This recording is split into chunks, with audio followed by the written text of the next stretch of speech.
Hi, thanks so much for joining me on the Listen and Grow podcast. This is your LGBTQ plus daily news. I'm Zach Reynolds-Friedman. Today is Monday, June 22nd, 2026, and we're day 22 of Pride Month. And today we're getting into actual news. 7 stories, all fresh, no filler. An intersex teacher fired in Florida and is fighting back.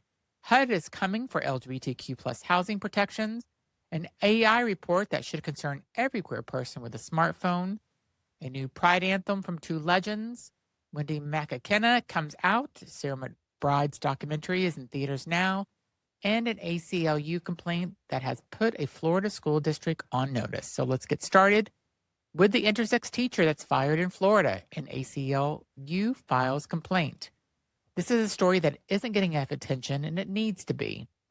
Shepard Scoff is an intersex man and a certified teacher who was hired for the 2025-26 school year at a Patriot Oaks Academy in St. Johns County, Florida, to teach language arts to 6th and 7th graders.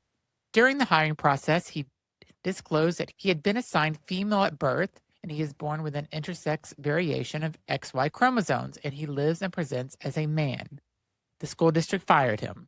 The ACLU has now filed a complaint with the Equal Opportunity Commission on his behalf, arguing the district violated Title VII of the Civil Rights Act, which prohibits sex discrimination in employment, including discrimination based on perceived transgender or intersex status. Shepard didn't identify as trans, he is intersex, and Florida's obsession with policing bodies decided he didn't fit its definition of what a man is supposed to look like on paper. The ACLU is in it. The law is on his side, and this one is going to go further, and it's going to matter. I will bring you more details as more details come out about the case, so stay tuned. Next, HUD is coming for LGBTQ plus housing protections, and the comment deadline is June 29th. So this one requires immediate attention because you can actually do something about it right now. The Orange Convicted Felons Department of Housing and Urban Development has proposed a rule that would gut the Equal Access Rule, the federal protection that has prohibited housing discrimination based on sexual orientation and gender identity in the HUD-funded program since 2012. The proposed rule would remove all references to gender identity and sexual orientation from nearly 50 housing regulations, replacing them with a rigid definition of sex based on the Orange Convicted Felons Executive Order. It would allow shelters receiving federal funding to house trans women in men's facilities, subject trans people to invasive questioning about their bodies, and override state and local anti-discrimination laws. The public comment period closes on June 29th, 1 week from today. GLAD, the National Low-Income Housing Coalition, and advocates for trans equality have all the templates and links to submit official comments. They matter. Tens of thousands of comments helped kill a similar attempt in 2020. So go to glad.com to take action. Our next story is GLAD releases landmark AI safety report for LGBTQ plus people. So on June 17th, GLAD released its first ever comprehensive AI safety report, and it's a critical read. The report is called Built for Everyone, a framework for LGBTQ plus representation and safety in AI.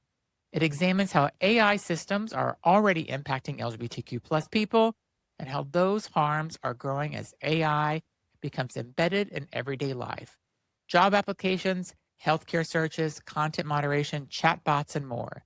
The findings are not abstract. GLAD's own research found that Meta's update Llama model was recommending conversion therapy, a condemned and discredited practice, in response to questions about same-sex attraction. AI moderation systems are regularly suppressing legitimate LGBTQ content, and AI companies are storing intimate user data, including conversions about coming out, and definitely by default. GLAD CEO Sarah Kate Ellis put it plainly: neutrality is no longer an option. The report calls on AI companies to fix biased training data, protect privacy, maintain human oversight, and bring LGBTQ communities into the design process from the start. We'll link to the report in the show notes, and it's worth your time to read it. Next, Liza Minnelli and Michael Feinstein release a Pride anthem. So let's take a breath and celebrate something joyful because we deserve it. On June 5th, Broadway legend, Grammy-nominated entertainer Michael Feinstein released a new Pride anthem called Gay Men, and it features a special appearance from none other than Liza Minnelli. The song was written and produced through Fiend Day, Feinstein's new independent music company, with Broadway performer Bobby Day. It blends humor, heart, and faith into what Feinstein describes as a celebration of love and acceptance for everyone of every size, shape, age, creed, and color. Minnelli's lifelong embrace of the LGBTQ plus community has made her one of the Pride's most beloved cultural icons, and her appearance here just makes this exactly the kind of joyful, defiant thing that we need during a month when so much feels heavy. Gay Men is available now on all major streaming platforms. Go stream it, go dance to it, go feel good for 5 minutes because you've earned it. Next, Wendy McKenna comes out.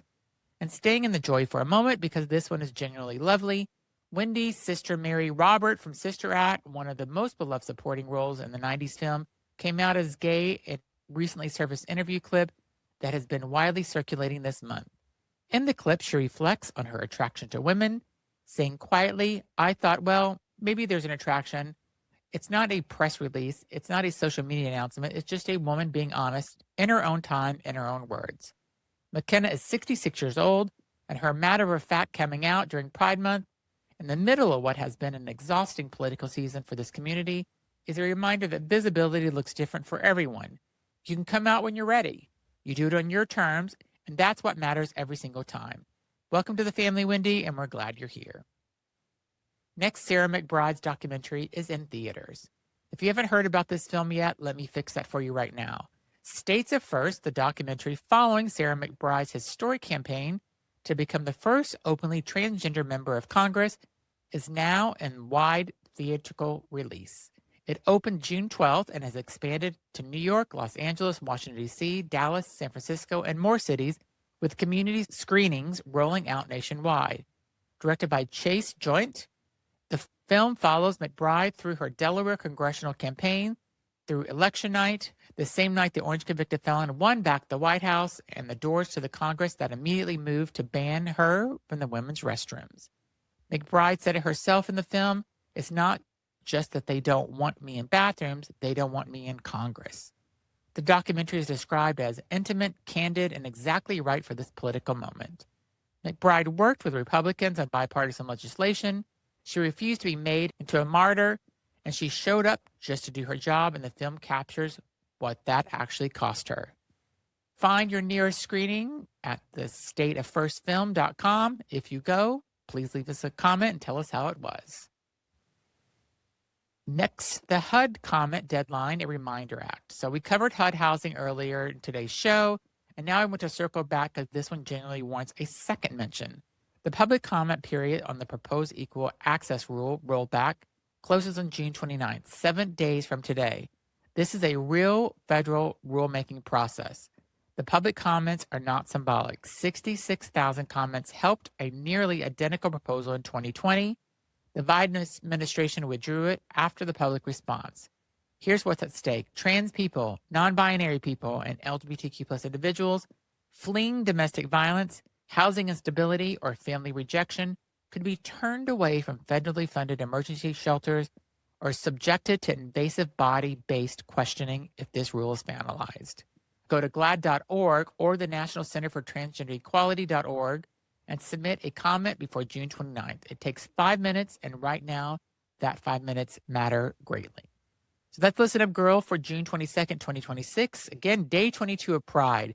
7 stories today: an intersex teacher in Florida fighting back, HUD trying to take shelter away from our trans people, AI building without us in mind, a Pride anthem to dance to, and a coming out that reminds us it's always on our terms, and a documentary that actually costs to be first.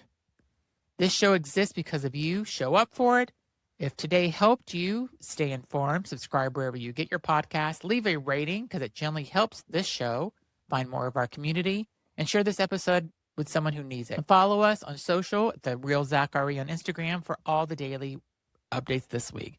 I'll be back tomorrow, and until then, stay proud, and thanks so much for listening.